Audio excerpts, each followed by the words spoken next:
Veg sandwich செஞ்சிடலாமா? அதுக்கு ஒரு கிண்ணத்தில் துருவின கேரட், துருவின முட்டைக்கோஸ்,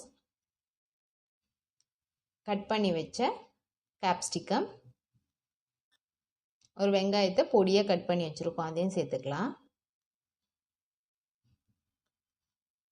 ஒரு ஸ்பூன் சில்லி ஃப்ளேக்ஸ்,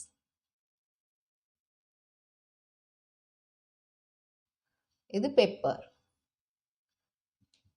இது ஹோம்மேட் மயோனைஸ் தான். ஒரு 4 ஸ்பூன் சேர்த்துக்கலாம். தேவைப்பட்டால் வேணா சேர்த்து கூட செஞ்சுக்கலாம். இந்த மயோனைஸ் ரெசிபி வேணும்னா நம்ம சேனல்லே இருக்குது, செக் பண்ணி பாருங்கள். இப்போ தேவைப்பட்டிருக்கு, நான் ஒரு ஸ்பூன் எக்ஸ்ட்ராவும் சேர்த்துருக்கேன். கொஞ்சமாக சால்ட் சேர்த்து நல்லா மிக்ஸ் பண்ணிடலாம். 2 பிரெட் எடுத்துக்கலாம். ஒரு பிரெட்டு பக்கம் வந்து கெச்சப் சேர்த்து இந்த மிக்ஸ் பண்ணி வச்ச வெஜிடபிள்ஸும் சேர்த்துக்கலாம்.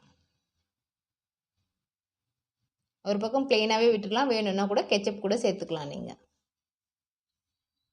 இப்போ இதை க்ளோஸ் பண்ணிவிட்டு தவாவில் கொஞ்சமாக எண்ணெய் சேர்த்து இப்போ 2 பக்கமும் டோஸ்ட் பண்ணி எடுத்துக்கலாம். கொஞ்சம் மீடியம் ஃப்ளேம்லேயே வச்சுக்கலாம், இல்லை டக்குன்னு கரிஞ்சிடும். இப்போ 2 பக்கமும் நல்லா ரோஸ்ட் ஆகிடுச்சு, எடுத்துடலாம். கட் பண்ணி எடுத்தால் சுவையான சாண்ட்விச் ரெடி. ட்ரை பண்ணி பாருங்கள், உண்மையிலே சூப்பராக இருந்துச்சு இந்த ரெசிபி. நன்றி.